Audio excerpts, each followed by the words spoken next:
el sol de la tarde. Son las 4 de la tarde precisamente y 2 minutos. Bueno, tengo algunos datos de la audiencia de Bahía de las Águilas, un poco para explicar por qué razón se está viviendo el sauna que se está viviendo en esa sala de audiencias, porque ustedes saben que los reclamantes son... Perdón, Se dañó el aire. Hay un gentío de Padre y Señor nuestro. Oh. Reclamantes hay muchísimos y los abogados de los reclamantes presentaron más de 20 incidentes. Entonces, en este momento, yo le tengo así como que una penita a la magistrada Baird, porque nuestro invitado, que lo vamos a presentar en breve, le va a encantar alguno de estos incidentes que fueron presentados. Básicamente la audiencia inició como a las 10 de la mañana y los abogados de los reclamantes presentaron estos más de 20 incidentes. Algunos de los incidentes: un recurso de apelación, o sea, estos son los fundamentos, ¿verdad? Recurso de apelación contra la sentencia del 7 de octubre. Una querella disciplinaria que le pusieron a la magistrada. Una nueva recusación, ya la anterior la había rechazado el Tribunal Superior Administrativo. Las inadmisibilidades, esos son otros recursos, una por falta de objeto, guay, otra por vaguedad, que todavía no se sabe qué es. No saben, una inadmisibilidad por vaguedad, eso lo vamos a investigar, a ver si eso existe en algún lugar. Por inconstitucionalidad de un acto de citación. Perdónenme, señor, excúsenme, no, de verdad, yo no estoy relajando, esto es en serio. Esto da pena, pero es real. Cualquiera lo creería, ¿eh? Es real. Otro, porque se murió Olivero Félix y hay que renovar la instancia. ¿Tú estás oyendo? Prepárese. ¿Tú estás oyendo? Porque murió Olivero Félix y hay que renovar la instancia. Ese fue el abogado de otro reclamante. Okay. Porque quieren probar su derecho y están pidiendo un plazo. Y otro, que es el mejor, dice que sus clientes son propietarios desde 1805, o sea, hace 200 años antes de la República, antes de que existiera República. Bueno. Entonces la magistrada se retiró, ¿verdad? Desde la 1:20 preparando la sentencia de todos estos incidentes. Los abogados del Estado, que recuerden que esta es la jurisdicción inmobiliaria que se está conociendo, el Estado está tratando de que se anulen, está solicitando que se anulen los títulos de estos adquirientes. Los abogados pidieron el rechazo de todos estos incidentes, pero que acumulara su decisión para fallarlo todo en la misma sentencia. La magistrada alegadamente volvía a subir estrado a las 2:30 de la tarde.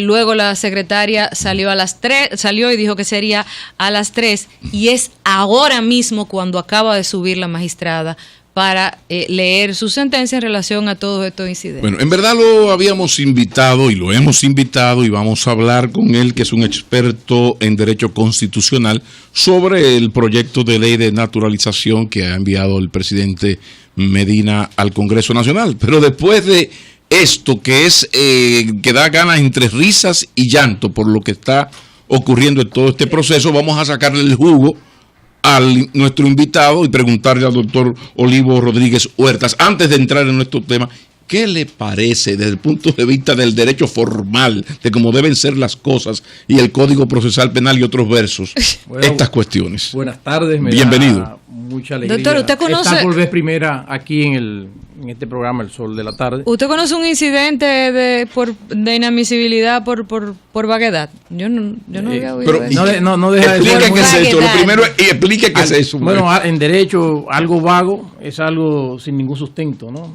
Algo que no puede dársele apoyo en algún texto de ley. Yo creía que era que el tigre no tenía trabajo, era un vago. Yo diría que eso es como un despatillamiento jurídico. Uno de los problemas que se asocian a este tipo de casos es la cantidad de partes codemandadas. Creo que suman más de 500, 600 personas los codemandados. Y por ello, este tipo de instancias de proceso sufren mucho retardo, porque generalmente lo que se invoca es hay mucho riesgo de que 1, 2, 3, 4, 5, hasta 10 o 20 de estas personas no sean citadas conforme dice la ley. Parece que desde hace un tiempo para acá, luego de que la doctora Laura Costa ha estado bajo la dirección de este proceso, que se han tomado el cuidado para que se puedan realizar todas esas citaciones que permitan al tribunal comenzar a examinar los diferentes medios que se invoquen. ¿Y qué Aquí se puede habla, hacer? Yolanda hablaba en lo que señalaba, que se han presentado, hay algunas que tienen que ver con, vamos a decir, la regularidad para la audiencia misma, porque todo lo que tiene que ver con la debida citación de todos, por ejemplo, se cita el caso del doctor Olivero Félix, que falleció, pero es muy posible que el doctor Olivero Félix no era abogado solo, sino que existían otros abogados. Correcto. Entonces no podría invocarse este tipo de cosas. Otros plantearían, cuando se habla de una inadmisibilidad, ¿qué es lo que se quiere decir? Mire, este caso no debe ser conocido en cuanto al fondo, porque existen determinados vicios que impiden que se entre a conocer el mérito de la petición de nulidad, por ejemplo. Entonces, la inadmisibilidad tiende a esos fines. Y el sistema articula muchísimos mecanismos. La Suprema Corte de Justicia hace ya más de 10 o 12 años, precisamente frente a estas actuaciones, muchas que se consideran como chicanas, ¿no? de los abogados, ha introducido un remedio, una cura, una medicina que se llama la acumulación. Es decir, antes plantee, haga todo. O sea, yo te puedo hacer un acumulo, dicen en el pueblo. Sí, usted haga todos los planteamientos. Diga todo y lo que eso, usted quiera. eso se acumula. Okay. Y yo lo voy a decidir conjuntamente con el fondo. Si hay un planteamiento que imposibilita el fondo, bueno, no llegó a fallar el fondo, pero si todos esos planteamientos, incidentes, no son de recibo, entonces te rechazo todo eso y por disposiciones distintas, pues acojo. Ese es el remedio procesal que en base al principio de efectividad que deben tener los procesos, ha ideado la jurisprudencia como mecanismo de que los procesos no se conviertan precisamente Señor Rodríguez, en pero viendo este proceso desde afuera, bueno, uno termina fatigado, enojado, angustiado consternado, rabioso. Y bueno, y a veces uno dice, pero caray, ¿y dónde es que estamos? ¿Estamos en un país o estamos en un experimento? Eso viéndolo desde afuera, y creo que hasta desde adentro un poquito. Sin embargo, todo lo que está ocurriendo, sobre todo partiendo de este nuevo proceso o de esta continuación del proceso que no es muy vieja, y partiendo de la cantidad de demandantes, sobre todo, o de demandados, ¿es normal todo lo que está ocurriendo entony?entonces? Yo insisto, pienso ¿Todavía está en el rango de la normalidad absoluta? No, pienso que la complejidad se lo da el número tan significativo de demandados. Cuando eso sucede, la complejidad de la dinámica. Entonces preparémonos para largo. Bueno, pero lo que se ha visto es lo que les hacía el comentario. Con el agravante de que cada parte interesada probablemente tiene su propia estrategia jurídica. Tiene su propia estrategia, pero 500. Me parece a mí que uno de los grandes problemas que había tenido este caso, recuerden que originalmente quien inicia esta acción como abogada en representación del Estado fue doña Piqui Lora, madre de Laura.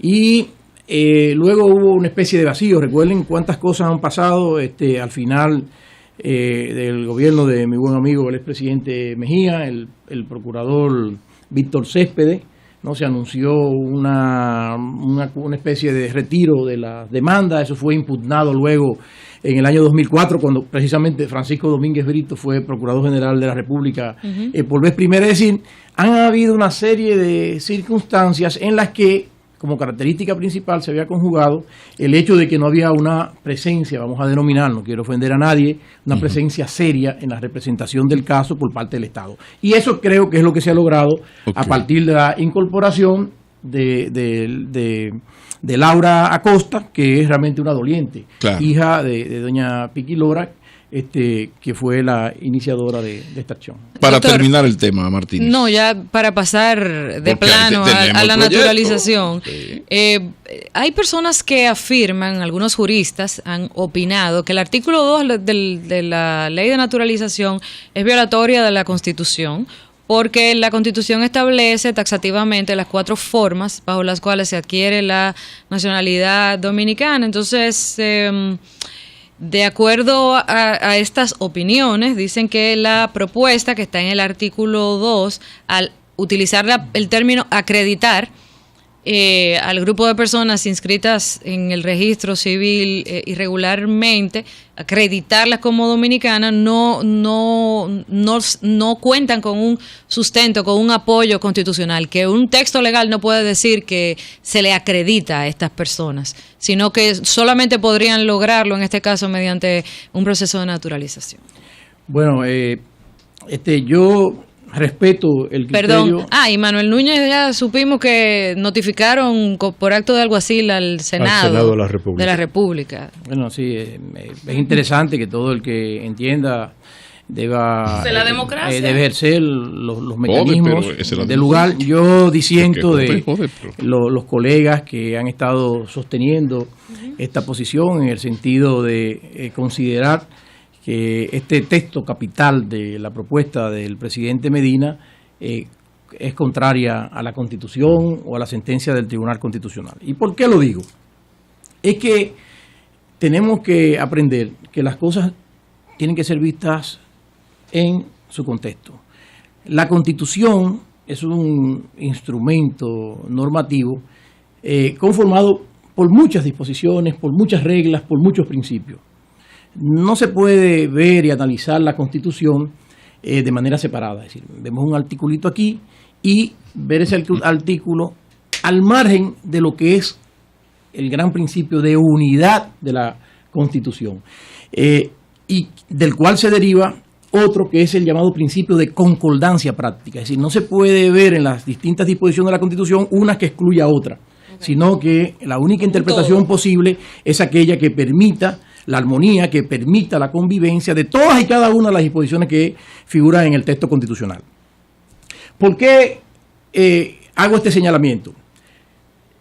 Porque ahí está precisamente la base del trabajo inicial que en el equipo legal que conformó el presidente Medina tuvimos durante meses, de, en primer lugar, no generar a partir de esta necesidad un problema institucional, de generar unas condiciones de respeto absoluto, no solamente a la Constitución, sino también a la interpretación contenida en la sentencia 168/2013 de nuestro Tribunal Constitucional. Es decir, la línea maestra que nos diseñó el presidente Medina era orientada precisamente a buscar esa fórmula que permitiera ante las diferentes visiones, ante las diferentes situaciones que se generaban, una que fuera respetuosa tanto de la Constitución como de la sentencia del Tribunal Constitucional. ¿Por qué decimos esto? Se ha querido decir, no, que la única forma sería la naturalización. Miren, eso sí sería inconstitucional. La propuesta que han formulado mis buenos amigos de la Fuerza Nacional Progresista, si un texto de ley dijera, usted es nacional dominicano por naturalización, eso sería absolutamente inconstitucional.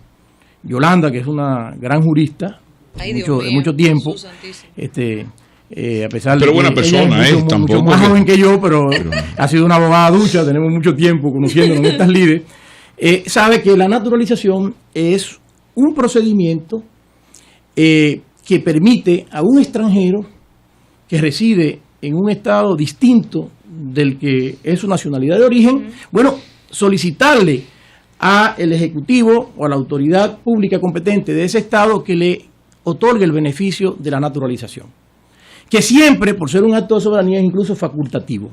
Es decir, es de la esencia de la concepción de la naturalización el hecho de que la persona tiene que solicitarla. Entonces, no podría, bajo ningún concepto, una ley venir a decir, usted es nacional dominicano por naturalización. Eso es un absurdo y una contradicción jurídica absoluta. Ahora bien, entonces, bueno, pero ¿es la ley la que atribuye a estas personas la nacionalidad? No. Fíjense, señores, le dan la oportunidad. La sentencia, no tampoco, la sentencia 168/2013, en primer lugar, sienta un precedente, pero sienta, y hay que también entender qué es lo que es un precedente. Un precedente es vamos a decir, las razones fundamentales que sirven al Tribunal Constitucional para adoptar sus decisiones.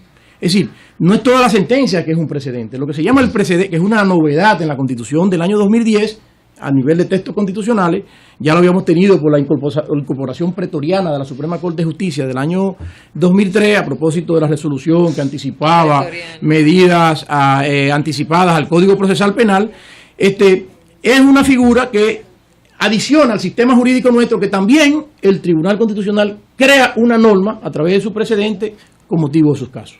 Adiciona una especie de nuevo legislador al sistema. Ahora bien, ¿sobre qué versó el presidente del Tribunal Constitucional?